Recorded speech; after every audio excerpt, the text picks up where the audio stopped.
Some of the stuff that we talk about today, it's raw, it's real, it's reality. What I'm not going to tell you about is I'm not going to tell you something I read in a book or a story from somebody else. I don't have a degree in this. What I'm going to tell you today is my life story, where my choices and my decisions and my drug addiction led me. How many people in here right now know of someone, whether it be a friend, a family member, a brother, a sister, a neighbor? How many know somebody right now that's currently struggling with alcohol or drug addiction?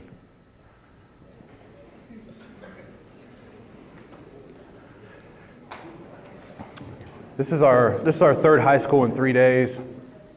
Everywhere we go, we get the same number of hands.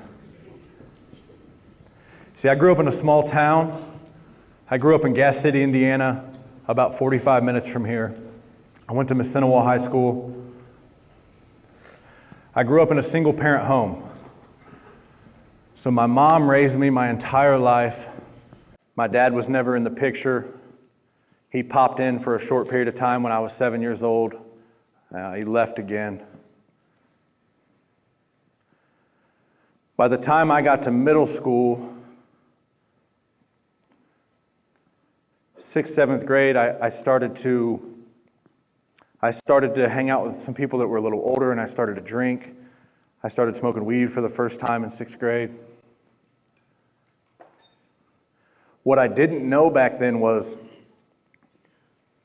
I had such an abandonment issue and a father wound that all I wanted to do was please people and make people laugh and make people like me. I was a class clown. I would use humor in any situation, whether I was mad, sad, glad. But with that people-pleasing mentality and with that hole inside of me of never feeling like I was enough, came a lot of complications. My freshman year, I get to high school and I'm still drinking and I'm still smoking. And I decided at that point that I needed to do something different. So I completely dove into athletics. I played football, I wrestled, I ran track. By the time my sophomore year rolled around, I was going to wrestling camps, I was going to football camps. I took all of my energy, all of my anger, all of my frustration, all of everything I had, and I dove straight into athletics.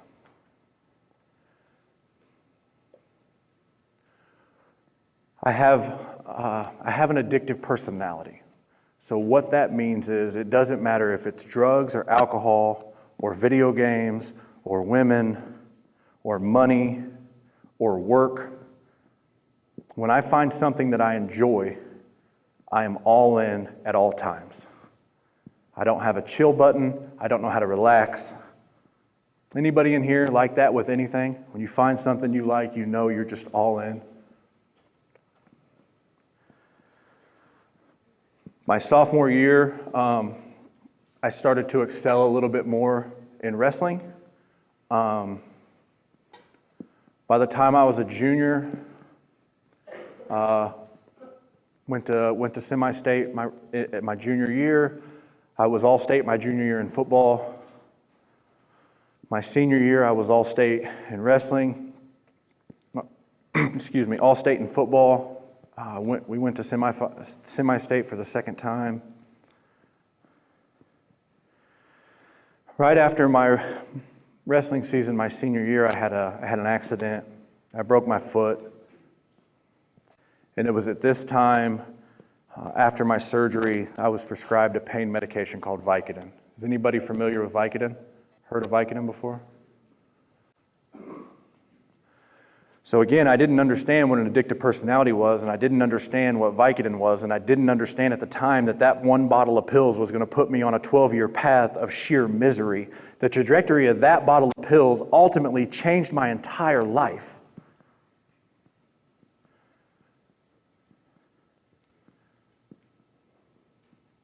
I graduated in 2004, and in 2005, I was completely strung out on opiates. I was taking Vicodin, methadone, Oxycontin was really big in 2004 and 2005. I got offered a job. My high school wrestling coach is here today, and I don't want to tear up. This man will never know how much he means to me or how much he meant to me. But after I graduated, he stayed for our class, and he went back to where he was from to be closer to his family.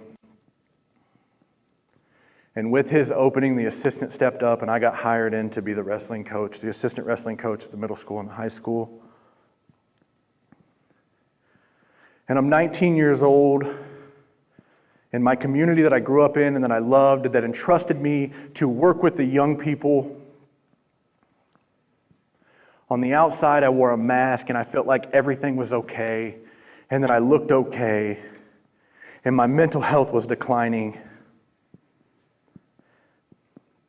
And I lived with my mom. I was 19, 20 years old, and we had a really, really little apartment. And I had a room, and my room was a tiny little room in the corner of the house, and I didn't have a door, so I hung up a blanket. And it was behind that blanket in that small, dark lit room where I would battle suicidal ideology. I'd battle mental illness, depression, anxiety.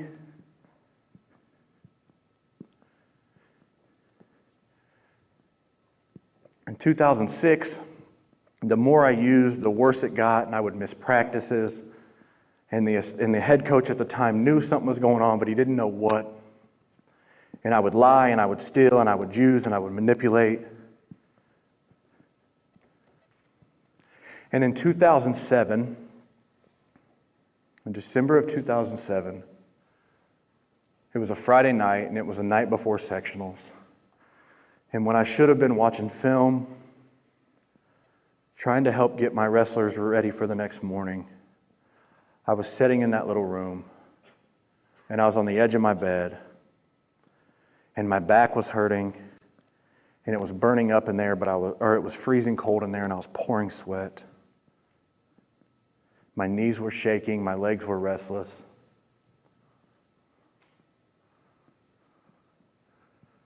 And I made a decision that night to do something that I'd never done before, that I knew probably wasn't a good idea.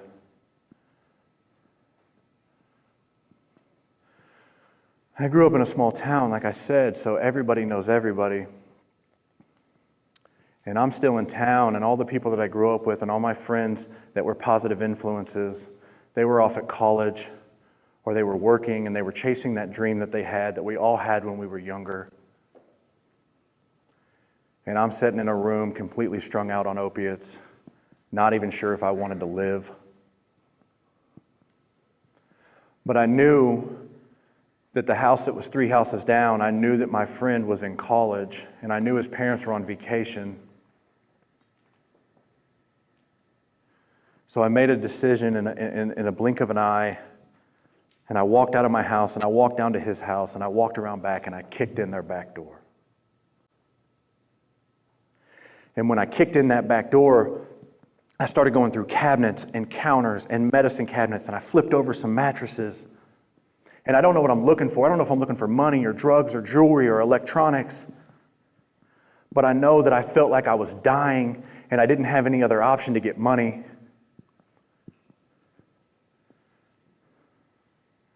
I didn't find much. And when I was addicted to Oxycontin, and Oxycontin was $60, $70 a pill. So I came out of that friend's house, and I walked through his backyard, across the alley, into the next backyard. And I didn't see a light on, and there was a garage in the back, and there was no car outside. So I walked through that backyard, and I put my foot all the way through that door. And when I kicked that door, it kind of came off the hinges, and I landed in a laundry room, and the door smacked the washer and dryer.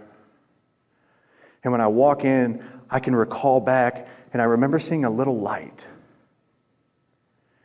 And the laundry room was here, and there was a kitchen, and then the living room. And through that little light, the next thing I hear is the most blood-curdling scream that I have ever heard in my life. And I'm 37 years old, and I was 19 when this happened, and I can hear it and smell it and everything like it was yesterday.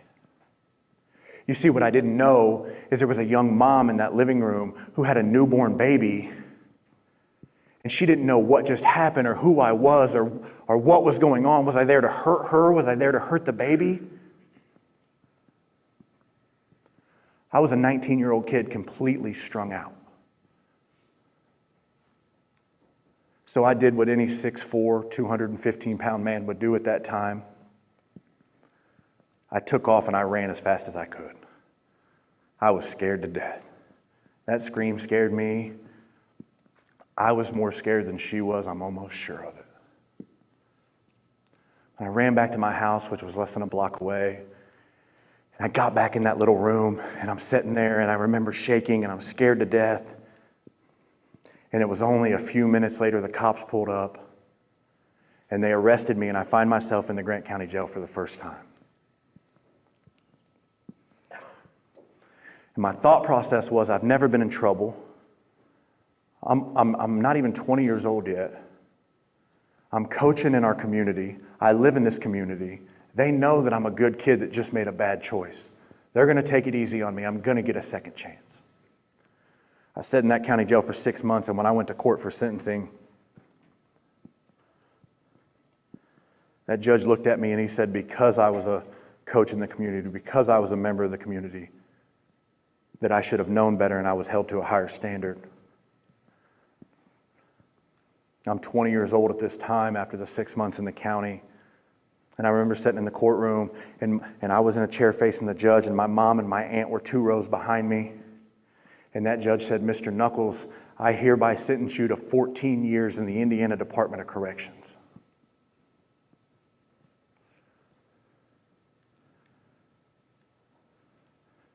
That was 16 years ago. And I can still hear my mom screaming and crying in that courtroom. I was an only child. She thinks I'm gone for life. And she's screaming and she's sobbing. And when they stand me up, I have shackles on my feet and I have handcuffs on my wrist and I have a chain around my waist that my handcuffs are tied to. And they're walking me out of this courtroom. My mom is crying and sobbing so loudly, and the only thing she can say when she's looking at me with tears in her eyes is, why? Why? Why? And I don't have an answer. I can't tell her why I allowed drugs to take over my life. I can't tell her why I made that decision that night. I go to prison for the first time in Indiana. They gave me 14 years, but they suspended 7 of it on probation. Indiana's a 50% state law back then, so I had 7 do 3.5. I did 3.5 years in the Indiana Department of Corrections. I got out and I made it 8 months and I violated. You see, I met a girl in Bluffton, Indiana, and I was not familiar with this town at the time, so I move over here and I'm still in active addiction, and my addictions only grew and gotten worse. And I stole this girl that I was dating. I stole her credit card, and I went into ASEAN, and I got gas, and I bought some stupid things. And I get arrested here in Wells County, and I sit in the Wells County jail for 6 months. But because I caught a felony, when I got back to Grant County, they sent me back for the other 3.5 years. So now I'm 27 years old. And I've spent over 7 years in the Indiana prison system. And before that night, before I made that decision to kick in that back door, I was a 19-year-old kid with the entire world in front of me. I let a bottle of pills from a surgery shape the whole trajectory of my life. and I didn't know, and I didn't mean for it to happen. But I'm 27 years old, and I've spent 7 years in prison. So I get out and I come back to Grant County. And when I got back this third time, my mental health had declined so much. I was ashamed. I felt guilty. I felt like everywhere I went, people were looking at me. Nobody trusted me. And rightfully so, I was still using every single day. A couple months go by, and I am in such a deep depression, and I'm using every single day to mask it. And it gets to a point to where I'm not even getting high. I'm just getting high. I'm just using so I'm not hurting. And I had a buddy called me. He's like, hey, we're getting ready to go to this party. And I knew where we were going, and I knew what was going to be there. And I'm sitting on the couch, and I'm texting him, and I'm like, yeah, bro, I'm going to go. Just come get me. Because I was 28 years old, and I didn't have a car, and I had lost my license, and I was living back at my mom's. My life was just awesome. So I'm like, yeah, bro, come pick me up, even though I'm almost 30, and take me to this party.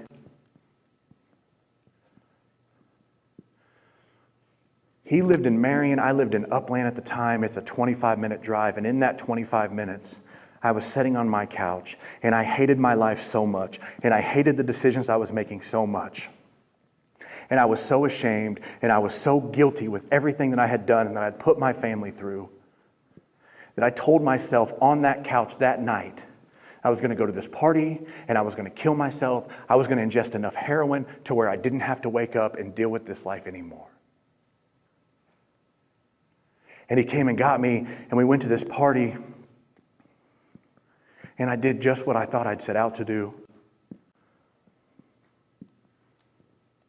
I overdosed, and I had a couple guys at the party. They said I was foaming at the mouth, and I went into a seizure, and they picked me up, luckily, and they took me to a bathtub, and they dumped cold water on me, and they just said they ran cold water on me for about 15 minutes. And at some point, I came out of that overdose. And at a moment in my life where I should have not been more grateful for being alive, I remember getting home that night because I refused the hospital. Well, actually, nobody was called because they were scared. They were going to let me die if the water didn't work because they didn't want to get in trouble. That's what real friends do.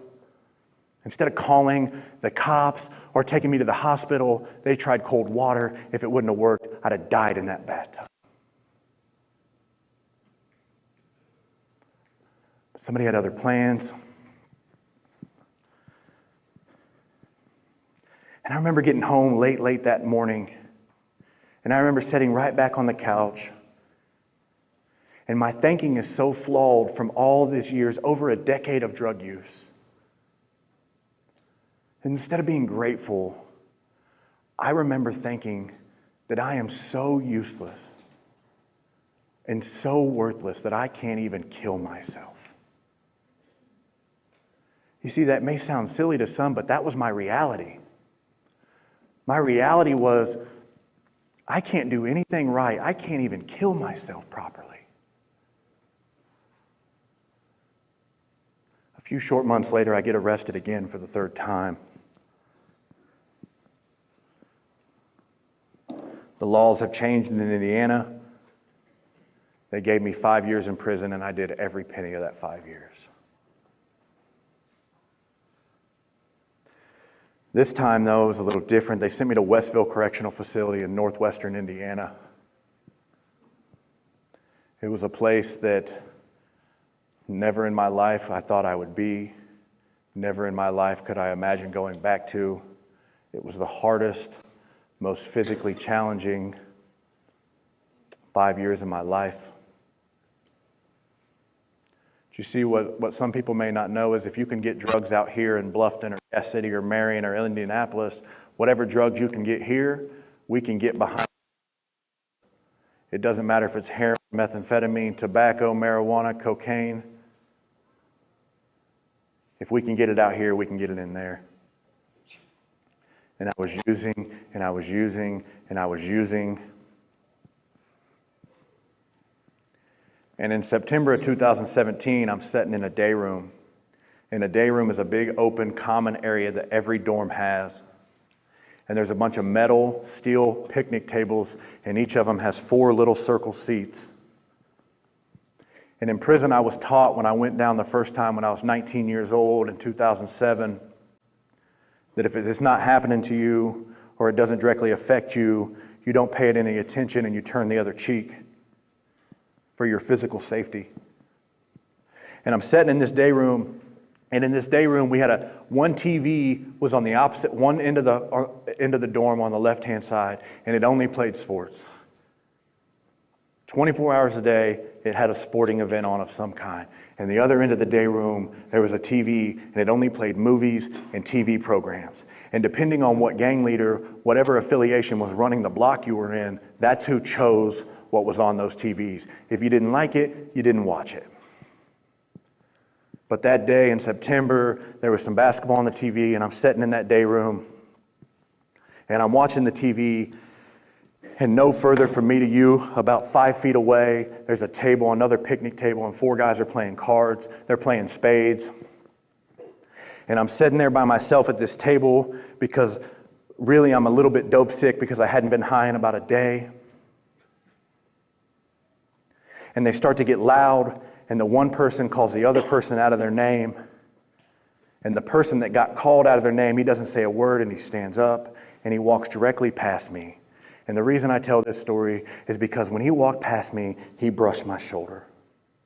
He doesn't say a word to me, doesn't say a word to the 3 other gentlemen at that table. He goes to his cell. I truly think nothing of it. I'm watching the TV, minding my own business. It was only a couple short minutes later that man walked right back beside me. And as I said, he's less than 5 feet away from me. And when he walked beside me, what I didn't know at the time was that he had made a knife out of a toothbrush that he sharpened on his concrete floor. And you see, this man took that makeshift knife and he stabbed this other man multiple times in the back of the neck and in the shoulders.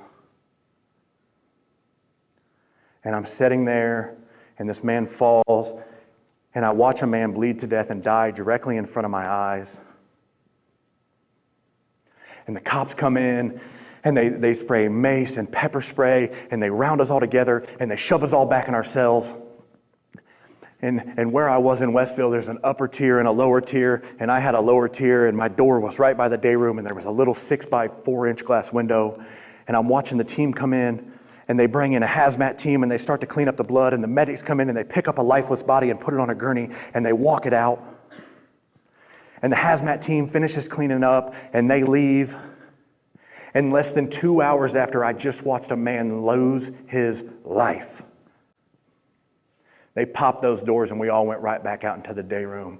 And we started watching TV, and we started playing cards, and we started playing chess. And the state of Indiana and Westville Correctional Facility put zero value on this man's life. And I start thinking to myself, when you go to prison, you're no longer your name. What's your name? Chris. You're no longer Chris. See, I was no longer Cody. When I went to prison in 2007, I was 188608. You're nothing more than a number. You have no more birth name. You have no more first name. You are called a J3, or you are called by your DOC number. And when I was sitting there right after this happened, and I start to think that this man had no value on his life, if you're asking the prison systems, and they already only call me a number, something's got to shift.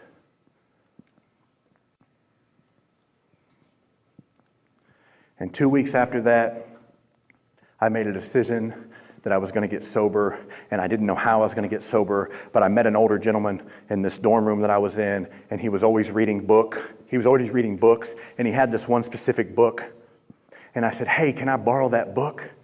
He said, "You can have it."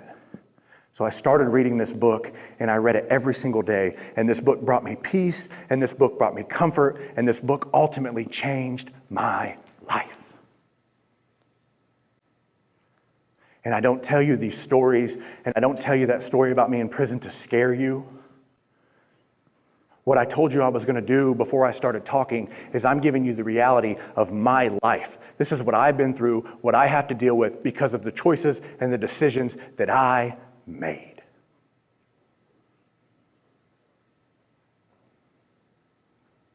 Our purpose here is to bring awareness and to spread light and to let you guys know that there is no reason that you have to go down the path that I went down or that John went down. What we ask you guys to do is make the next right choice and do the next right thing.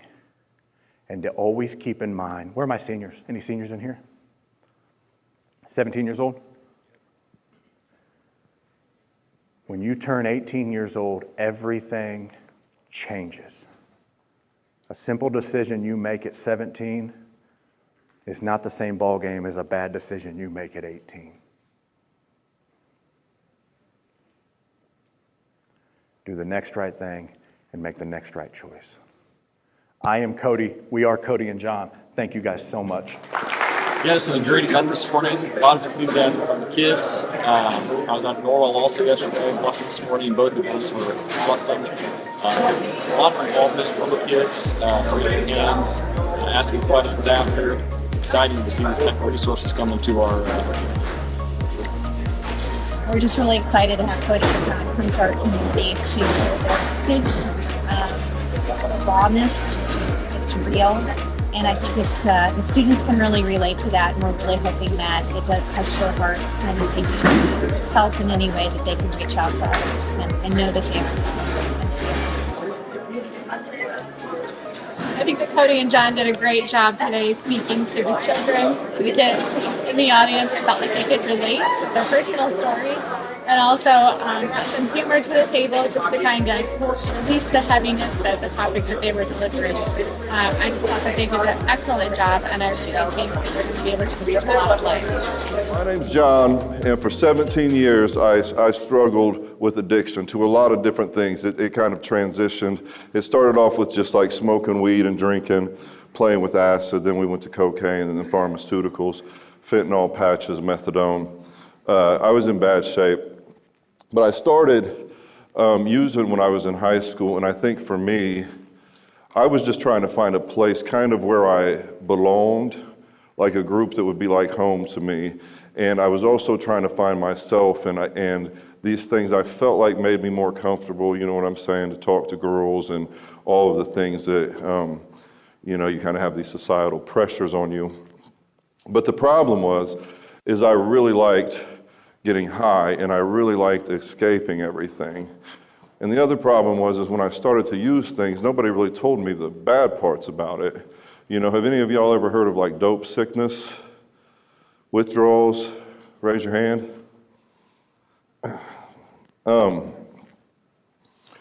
So as time went by, I wasn't I was getting high every day, but I wasn't getting high anymore. I was like operating out of not wanting to get sick.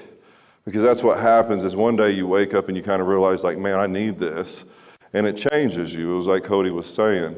And I became a thief and started stealing off of everybody. My grandparents, my mom, nobody was safe. Then I ended up, I had some kids, and I would steal out of their piggy banks and stuff too. Like just nobody was safe. But some time went by and I had gotten so tired of myself. I was so broken. I had to like move away, and I didn't know when I was going to see my daughters again. They're my life too. I was just crying all the time. Like I didn't want to be around anymore. I didn't want to be dead, but I was so tired of myself and the decisions I was making and the failures and the disappointment and hurting people. I got to a place where I was ready to surrender, and I didn't know how.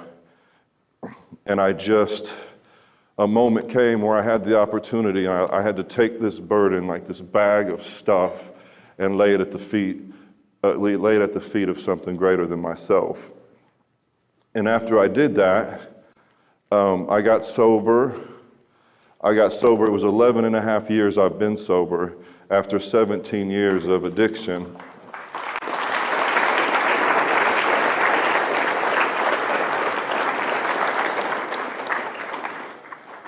So we're going to talk a little bit about my experience, and if it gets too heavy for some of you, I think it's okay, like if you have to dismiss yourself or find a counselor or anything like that. But I want to talk about some of the things I've lived since actually being sober. So what happened was I became a recovery coach, a peer support specialist. Some people call it a community health worker. And what I do is I work with people in addiction trying to find help. There's a lot of different things I can do. If you're trying to get to rehab, if you're trying to find transitional housing, if you're looking for meetings, we kind of get you plugged into that stuff. And in that life, I've also mentored people. How many of you are aware, it's probably all of you, but you're aware of fentanyl and the fact that it's getting passed off in other stuff and creating damage in lives? I think it's most of you, right? So I had one call I did, because I also do calls to the emergency room if somebody overdoses or if they hit on this chart that means they may have a problem. You know, they type that stuff in. It's like this person drinks every day or whatever. And I got a call, and there was a 17-year-old that they had to Narcan, I think between 4 and 7 times. So I went in to talk to him, and I was like, dude, what are you doing?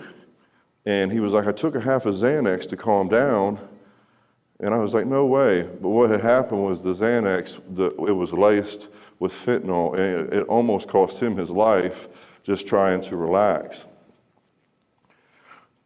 And I've also met, like we've done the speaking stuff a lot, and we've had the opportunity of meeting a lot of people.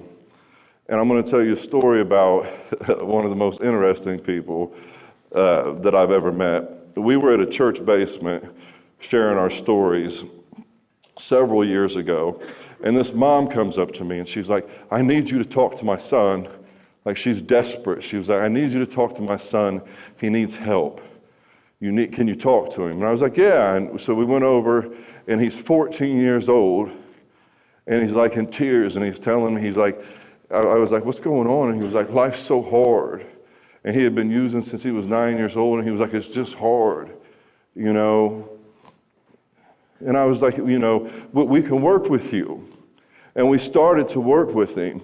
And he was very energetic. Some time went by, and he found freedom from this addiction, and you couldn't stop him from talking about the freedom that he had found. He had found faith and all of these things, and you couldn't take him to the gas station without him talking to somebody for way too long. It's like, bro, we got to go. You've told him the whole Bible, prayed 6 times. We got to go. He speaks and he was better than me or Cody. Like, it was a gift. He had like this purpose. He had this calling on his life, you know. And some time went by. So we met him when he was 14. He got sober when he was 14.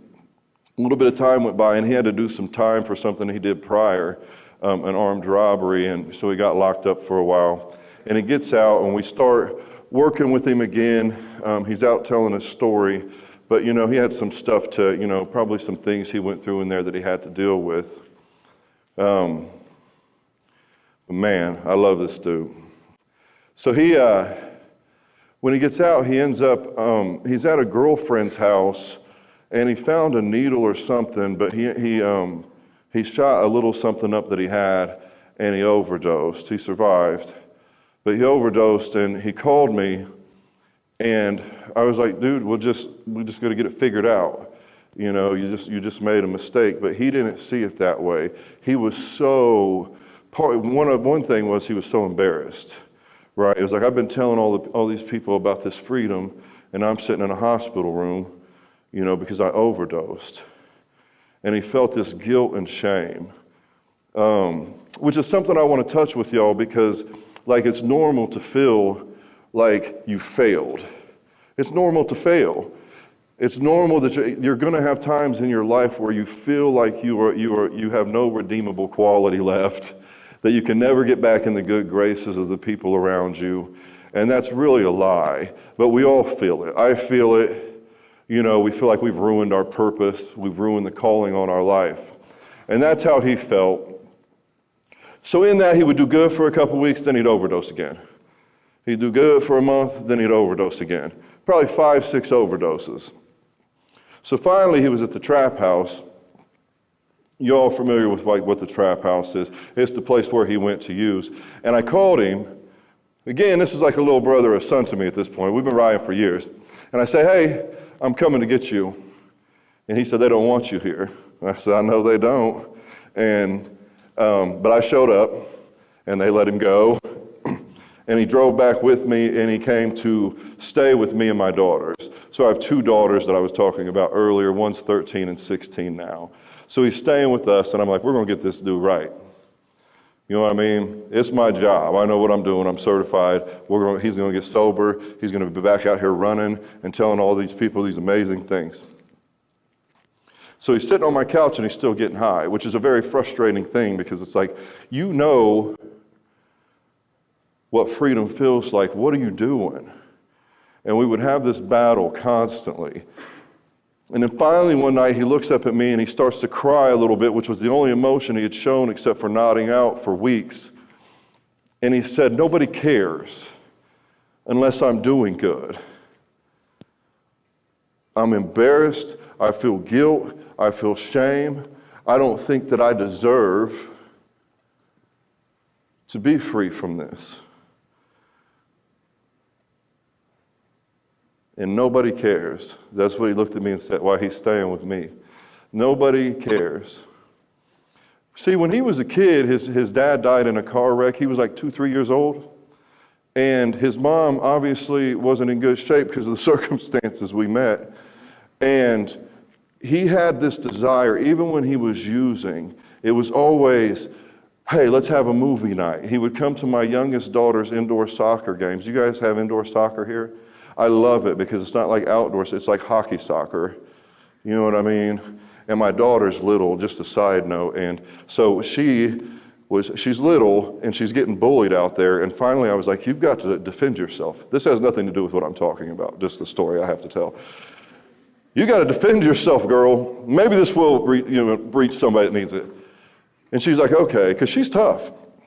So one game, I'm tired of it. There's a kid on her that's like 3 times as big as her. It's a boy, and she's just out there like almost in tears, frustrated. And I yell, I say, hey, in her name, and she looks up. And I said, be aggressive. And she had the scariest look on her face. She looks up like this and smiles and nods her head and starts body checking this dude to where they stopped kicking at her direction. She literally, the next game, she turned into the Dennis Rodman of indoor soccer. She had 14 penalties the next game, and our whole team's loving it because she's done. Nobody's pushing her around no more. That's a side note. And they had a really good relationship, and he would come to the soccer games with us, but he had this desire to have family. So that's what he wanted because he had never experienced it. So eventually he moves out. He can't stay with me anymore because of some probation stuff that he has to go somewhere else, and he moves out, and he seems to be doing a little bit better. He got a check for when his father passed away when he hit a certain age, got a vehicle. He got a girlfriend. You guys want to hear a romantic story? I said, how'd you get a girlfriend while you were in jail? So he was locked up for a couple days. And because they're not supposed to mingle or anything, he said, we met by talking through the toilets. I said, I could cry right now. That's so romantic. Now I know what I've been doing wrong all these years. Apparently, you find the love of your life talking through dry toilets.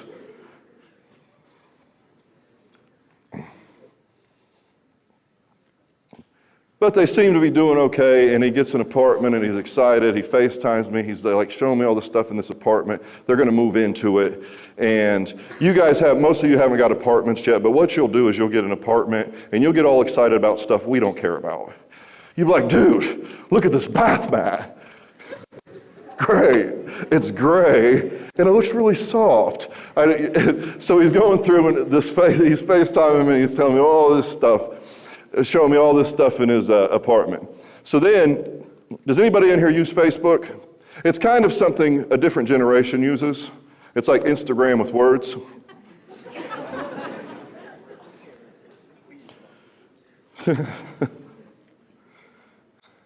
He does a post on Facebook, and I'm going to loosely quote this, but this is pretty much spot on. It says, "Hey fam, it's finally happened. I'm going to be a father. I found out that my girlfriend's pregnant. This is the best day of my life. I'm so excited. I'm going to propose to her. I'm going to make a big boy move here. And this is like the best day of my life. I'm so excited. I can't wait for this journey to begin." Amazing. So we call him and talk, and it seems like everything is going so well. He had an uncle that would go by there for have lunch with him from time to time. Really cool dude, and he had stopped by. This was about 2 days after he posted that. The girl he was with had a toddler too.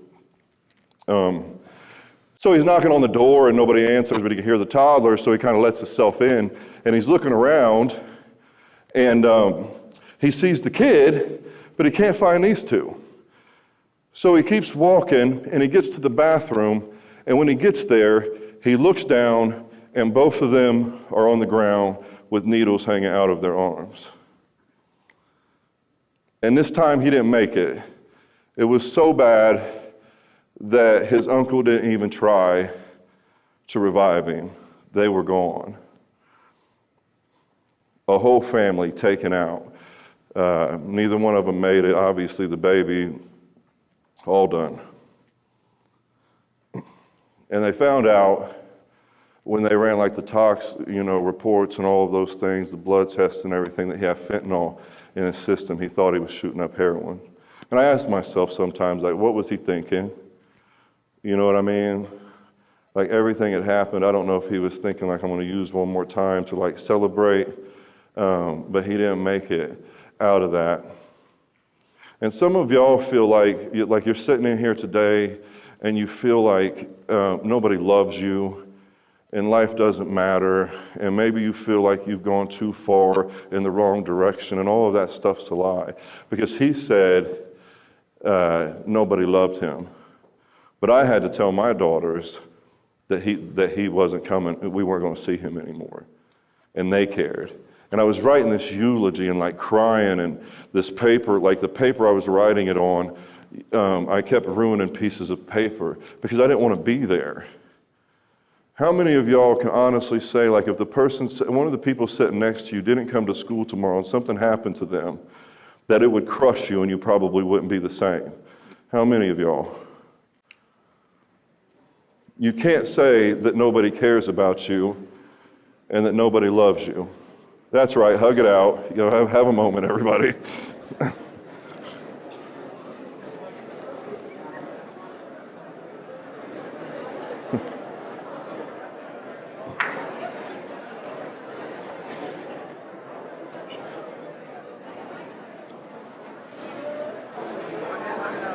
Now see how beautiful that is? So none of you can say that nobody cares. So what happens a lot of times, come back with me for a second. So what happens a lot of times is sometimes we want certain people to show us love and give us attention and give us affirmation, and we don't get it from those people, and we feel like it doesn't exist, but there's other people that care. Right? You're not always going to get it from your mom or your dad or the older sibling or your grandparents. Sometimes it may be a counselor or a teacher or a pastor. It can come from all kinds of different places, and you have to pay attention because you are loved. But I can tell you, and I think some of you understand this, like one of the hardest things you can do is like you have to go to a funeral home or a church and say goodbye to somebody when you're not ready to say goodbye. And a lot of you are faced with the decision every day to pass or take something. And you have to understand that the decisions that you make can have such an impact on the people around you, because you may be gone, but we've got to live with it. He may be gone, but I've got to live with it. I still sit on the porch sometimes, crying, trying to make sense of something that happened a few years ago. He said nobody cared, and it didn't matter if he was alive or dead. Like, he thought all these things, and we had this funeral during the pandemic, and there was only supposed to be a few people there. Like 300 people showed up to see this person that thought nobody cared, that thought he didn't have a purpose. Everyone walked by because we had to stand up front, which is awful, and read a eulogy and like watch all this going on when really you just like, you don't want to be there. I didn't want to say goodbye. I wasn't ready to let go. Still not. I didn't have anything, I didn't have a choice. And I'm still processing that. And I watched all these people go by this casket crying because he had an impact on all these lives and he didn't see it. Some of you think you don't have a purpose, and that's a lie. He thought he didn't have a purpose, or he had ruined his purpose. You all have like a calling on your life. You have stories to write, music to make, people to help, animals to save, sports to play, businesses to manage, businesses to own. Like all of you have something that you're called to do. How many of you can really say that there's something in your heart that you're passionate about, that you love doing, that you love doing? I want you to remember that when you're facing some of these decisions and understand, like, what I'm going to do, and this is what I would like for y'all to do, is I'm going to protect my purpose, right? I'm going to get to where I'm supposed to go, and anything that's going to get in the way of that has got to be eliminated. But none of you believe that lie that nobody cares. Don't believe that you don't have a purpose or you're less than.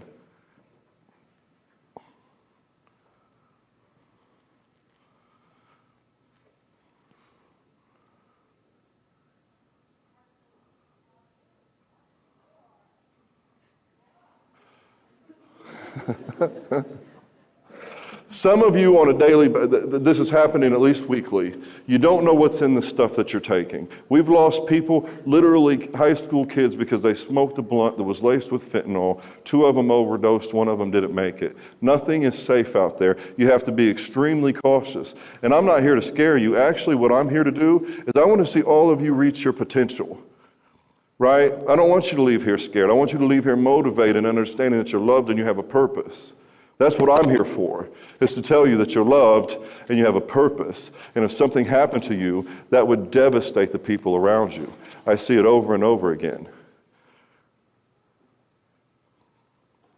So, I've got a couple minutes here, and Cody's about to, you see how he's about to run up on me? He gets nervous because I do this TikTok thing.